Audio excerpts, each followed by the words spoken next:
Badminton, Shahrazad Sani. Of course. Shahrazad Sani, Sinonim? badminton. Ya, dan saya rasa macam hari ni dia lebih lengkap. Kita dapat Wong Chun Han, kita dapat semalam just Zijia kan. Yep. Dan Ahmad, selalunya kan kalau selepas seseorang pemain macam dulu Chong Wei, sekarang Zijia menang satu tournament yang sangat besar, selalunya memang natural untuk tekanan akan datang kan bersama dengan prestige itulah. Tapi lain cerita kan dengar khabar pasal Zijia, pasal tekanan ni. Saya lihat ini sebagai satu lembaran barulah. Julangan Piala Keramat sudah pun kita saksikan, linangan air mata sudah pun kita sama-sama rasa, begitu juga dengan luahan hati. Dan melihat kepada apa yang dikongsikan kepada Kem Negara, saya melihat ini satu perkembangan positif. Mengenali Zijia, kalau dia boleh turun ke gelanggang sejurus lepas menjakkan kaki ke tanah air, itu yang akan dilakukan kerana ini merupakan kali pertama dia memenangi sebuah kejuaraan yang berstatus elit dan berbeza dengan Datuk Lee Chong Wei yang sudah tahu apa yang diperlukan untuk menang setiap perlawanan. Ini merupakan satu perkembangan baru buat Zijia. Saya lebih menarik untuk melihat perancangan skuad kebangsaan selepas ini, di mana Zijia akan beraksi di terbuka Malaysia dan juga terbuka Singapura. Saya tak jangkakan dia untuk memenangi dua kejuaraan tersebut. Apabila bercerita mengenai status pilihan di pentas Olimpik, kalau berdasarkan pengalaman saya membawakan laporan di Rio 2016, hanya di 4 kedudukan pilihan yang teratas bakal menikmati kelebihan besar. Ini bermakna selepas saingan round robin atau persaingan kumpulan, mereka akan terus ke quarter final, berbeza dengan pilihan di luar 4 terbaik itu di mana mereka perlu ke second round.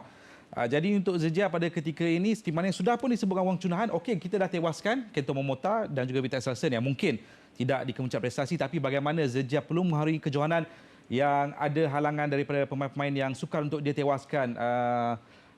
Anthony Ginting daripada Indonesia, Jonathan Christie ataupun Cho Ten Chen daripada Taiwan, dan daripada kamp China yang tak muncul-muncul lagi sehingga hari ini. Jadi ini merupakan cabaran daripada kamp badminton negara. Biarkan mereka meraihkan, tapi biarkan mereka juga buat kerja untuk terus mengharumkan nama negara selepas ni. Okey. Kamp China misteri ni. Misteri? Tak ada kan? Tak ada. Okey, Ahmed maklumkan tadi bagaimana dah tewaskan nama-nama besar di pentas All England.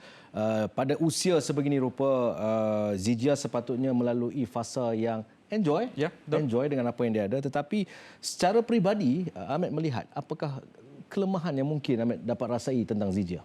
Mungkin konsistensi lah. Memang klise orang cakap budak ni tak konsisten, tapi itu satu perkara yang betul. Tapi saya lebih mahu melihat Zijia selepas ini mengembangkan kelebihan-kelebihan yang ada dalam diri dia di atas gelanggang. Misalnya senjata yang saya lihat yang digeruni oleh lawan-lawan Zijia adalah backhand smash yang sudah pun menempatkan dia sebagai antara yang terbaik di dunia pada ketika ini. Tetapi juga ada senjata baru yang disifatkan seorang yang berpengaruh dalam dunia badminton sebagai mampu untuk diketengahkan Zijia untuk terus menakutkan lawan dia lagi. Saya hanya pandai berbicara, tapi untuk lebih mengulas lanjut, saya serahkan kepada bekas pengarah prestasi tinggi BM, Datuk James Alvaraj. What he has to do is make an effort to make his strength even higher, so that now you know that his smash is the most powerful at the moment.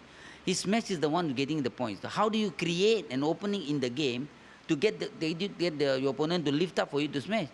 So nowadays badminton, if you look at it, they play the net play towards the short line. They don't play too close to the net. This is what Zijia got to do. His strength is the smash. He's got the height, he's got the size, he got the power to hit down the stroke. So now it's time for him to learn what he has to do extra to perform better. When all the top players in the world come in, when China, players from Indonesia, everybody comes in, he has to perform even higher. Benda smash ni bukannya orang nak bagi saya saja. Jadi apa yang cuba disampaikan James tu, you kena buat game. You kena tarik opponent untuk tolak shuttle ke atas dan berikan ruang untuk Zijia buat smash lah. Okey. Silakan Lin untuk soalan yang ketiga. Seronok kan? Macam tak boleh move on dengan James punya betul. tadi kan. Okey, sebelum ni of course nama Datuk Lee Chong Wei je disebutkan. Lepas dia bersara, Zijia dikatakan pengganti. But of course now lepas All England, lagilah orang punya tumpuan semakin tertumpu dekat Zijia.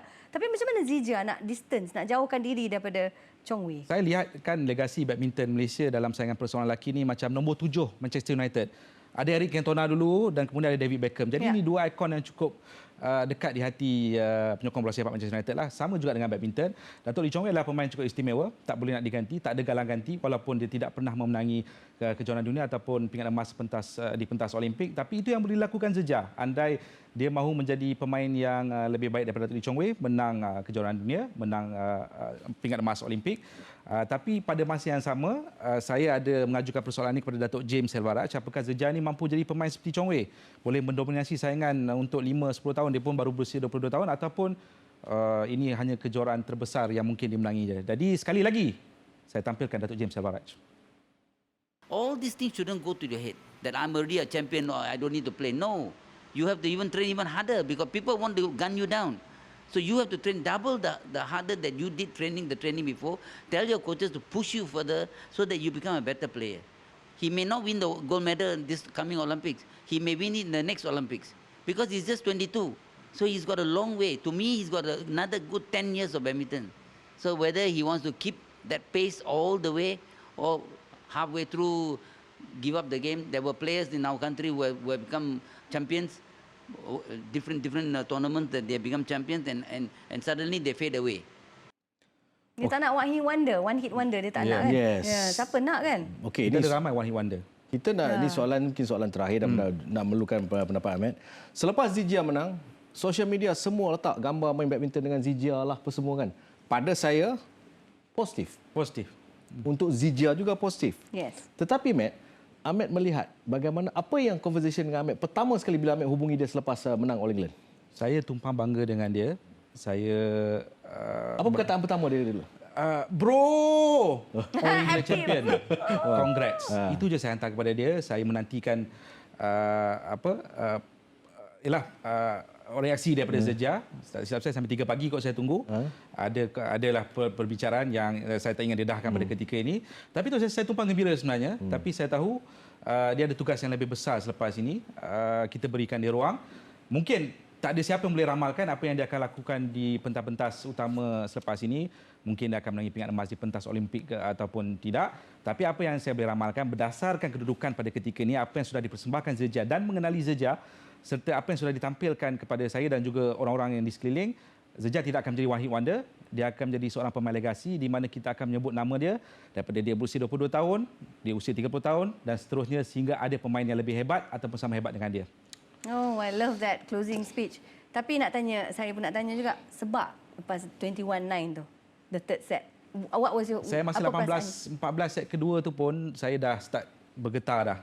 Dan bila dia menangi 21-9 tu, saya dah macam, you deserve it lah. Kan?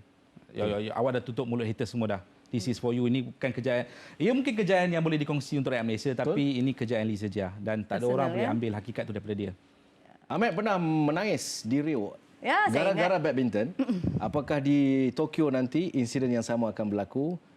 In Ahmed, we trust. In Zijia pun we trust. Yes. Thank you, Ahmed. Sama-sama. Always the best. Ada apa nak kata? Tak ada. Tak ada apa dah. Okey, baik.